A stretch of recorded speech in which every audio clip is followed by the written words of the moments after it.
seperti sebelumnya ya, bagaimana kita menjumlahkan bagian yang ini. Kemarin caranya ada dengan kita memasukkan rumus sama dengan, kemudian kita pakai sum, ya, sum, kemudian numbernya ini kolom berapa? Ini kolom D3.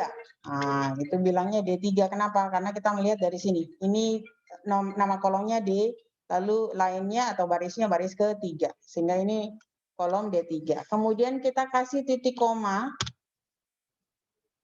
atau langsung titik 2 ya. Titik 2 kolom yang terakhir. Ini kolom apa? Kalau titik koma satu-satu kita taruh. Misalnya ada kolom-kolom yang tidak ingin kalian jumlahkan, misalnya hanya kolom D, hanya kolom F, nah itu kita pakai titik koma. Ya, jadi kalau kita memilih kolom. Tapi kalau seperti ini berarti langsung dari titik mana ke titik mana. Nah, ini kita ambil yang S ya. Titik S, kemudian S3 berarti. Oke. Ya, kemudian enter. Ya, ini cara manualnya seperti itu. Ya, sebelumnya. Kalau tidak manual bagaimana? Kalau kita pakai tombol yang ada di atas ini, pakai auto sum. Pakai auto. Kita blok dulu, blok sampai di tempat yang kalian akan menaruh jumlahnya. Kemudian langsung klik auto sum. Nah, minggu kemarin sudah saya jelaskan juga ya. Oke. Nah, jadi kalau sudah seperti ini sama. Kalau mau menyamakan ke bawah, tinggal klik di salah satu kolom saja, tidak usah dua-duanya, yang terakhir saja.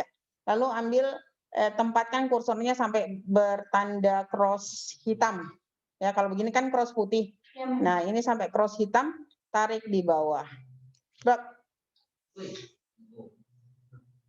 Oke. Nah, ini lihat. Kemudian kita sesuaikan settingannya. Ya, jadi karena ini jumlah, biasanya kalau dalam pelaporan atau apa bagian jumlah itu ditebal-tebalkan. Maka silakan tebalkan bagian jumlahnya. Ya. Oke. Jadi kalau modelnya kita menarik tadi itu berarti kita mengaplikasikan rumus yang sama ke bawah. Ini akan sama, ini lihat. Kalau saya klik di sini tuh ada muncul rumusnya ya di sini.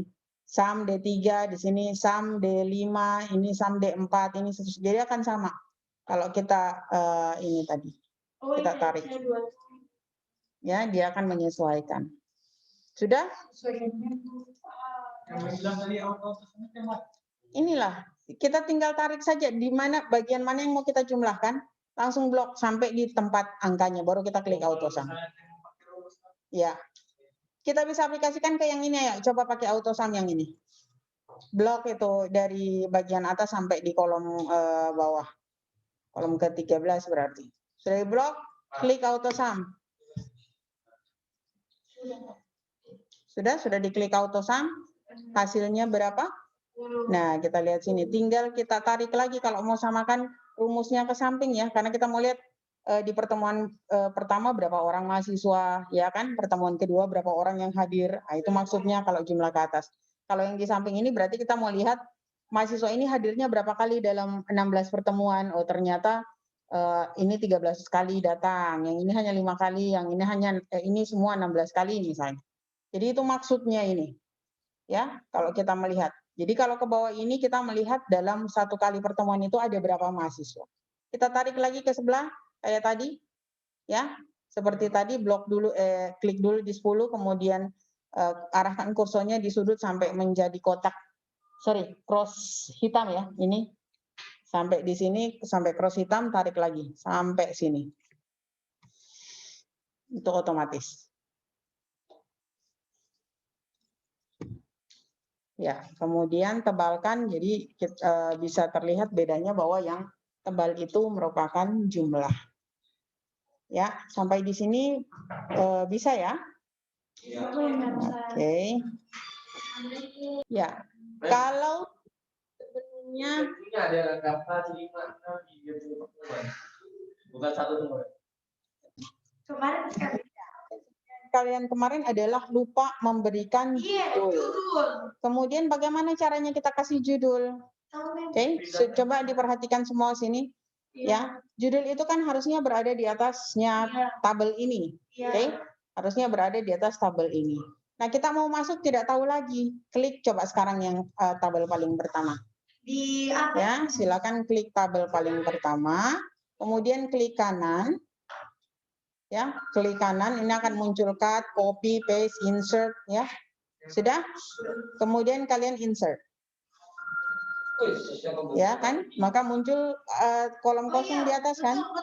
Nah, kalau mau menambah kayak begitu lagi, kita insert lagi. Ini akan menjadi berapa kolom kosong di atas. Oke, jadi kalau misalnya di tengah sini pun kalian ternyata lupa masih ada yang tidak dimasukkan, misalnya siapa, tinggal di insert saja. Oh iya. Ya, jadi tinggal seperti itu. Kemarin kan insert. Oke, jadi ingat klik di sini bukan di blok, kita sekedar mengklik di bagian angka ini, kemudian klik kanan lalu insert. Ya. Nah, ini otomatis akan muncul kolom baru. Nah, kalau judul itu kan biasanya kita berada di tengah-tengah ya, kolomnya ya. Nah, ini tinggal kita merge lagi, ini juga di merge. Ya, jangan merge blok bersamaan ya, karena nanti jadi satu semua tabelnya, masing-masing baris. Ya, tinggal kita kasih judul rekapitulasi kehadiran mahasiswa. Oke, misalnya seperti ini. Oke, jadi tampilannya sudah seperti ini. Ingat kalau judul biasanya ditebalkan biar cantik lah ya. Oke, ini modelnya. Sudah sampai di sini?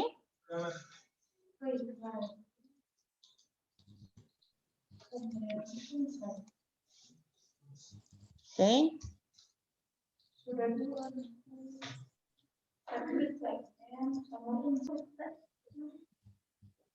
Jadi gunakanlah ini. Kalau mau di underline, kita tinggal Ctrl U ya, Ctrl U. Oke.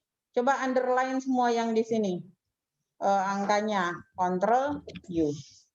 See, you can see that all the the numbers are underlined. Ctrl U. Yes. Sudah. Ya. Sudah. Jadi enak ya. Kalau misalnya tidak mau ini, ya sudah dihilangkan saja.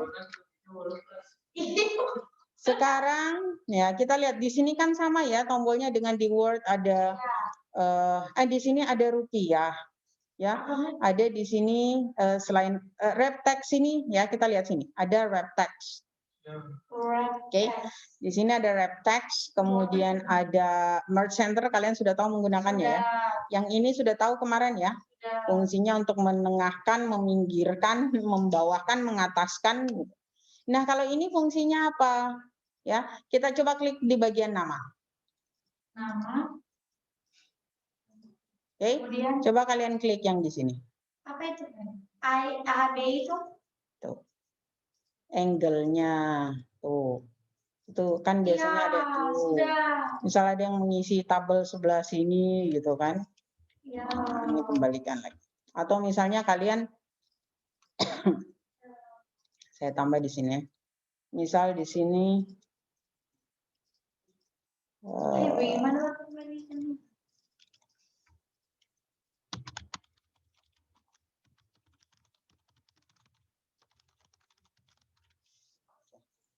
Ini kita buat seperti ini, lalu kita pilih orientasinya yang miring. Tengahkan. Nah,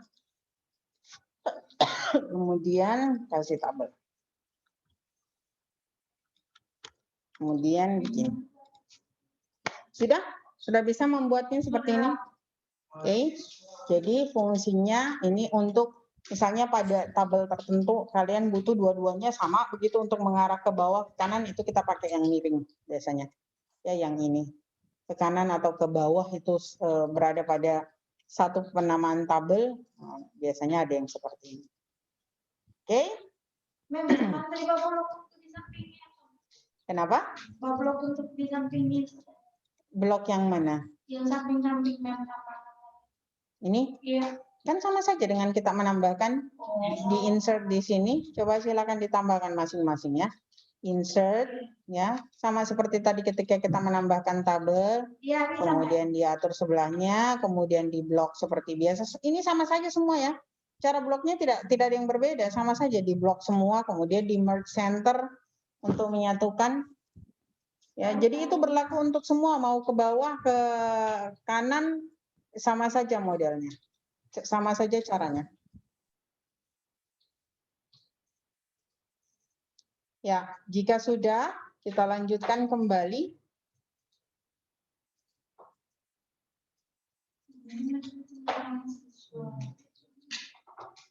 Ya, kalian beri tanda rupiah. Kalau kalian memberikan tanda rupiah yang seperti ini akan tidak bisa dijumlahkan. Ya, jumlah di sini itu akan tidak akan bisa dirumuskan karena ada angka yang ada huruf yang bercampur dengan angka. Maka seharusnya tidak boleh kita menambahkan secara manual tulisan rupiah di situ. Yang kita lakukan adalah, klik dulu di kolom yang ini. Sudah kalian tulis 2 juta? Ya, klik di kolom yang ini, ya, sudah. Lalu di bawah general itu ada, di bawah general ini ada mata uang. Ada, kita klik RP.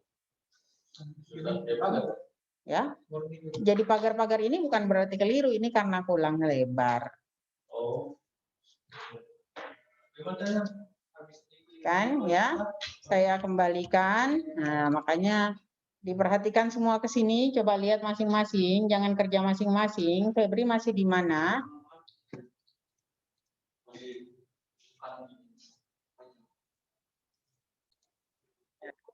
Jadi kalau misalnya kalian menulis rupiah secara manual, misal kalian tulis di sini rupiah, rumus ini tidak bisa berlaku.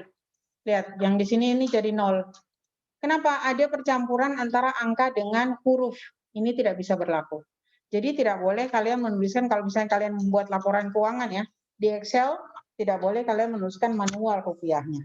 Saya hapus kembali, muncul kembali angkanya ya.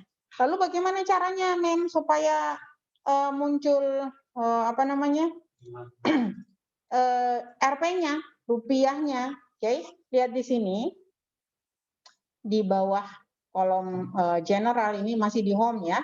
Kemudian di bawah yang tertulis general, di sini ada gambar uang gitu. Kalau kita perbesar itu ada tumpukan koin-koin. Itu kurs maksudnya. Lalu kita tinggal pilih, kita mau pakai mata uang apa? Ya, yang kita pakai sekarang rupiah kan ya. Nah, kita pakai rupiah. Klik rupiahnya. Terus kenapa jadi pagar-pagar? Jadi pagar-pagar tidak di situ.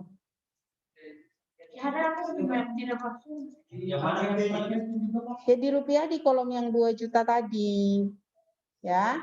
Nah, kalau dia tampak pagar-pagar berarti kolomnya kurang lebar. Ya, tinggal dilebarkan saja kolomnya, samakan lebarnya ya, supaya dia bisa berlaku untuk semua. Yang mana rupiahnya itu? Nah ini ternyata belum. Saya tarik lagi. Ya, ini sudah otomatis rupiahnya. Jadi bukan karena kalian tulis kembali. Sudah bisa? Belum.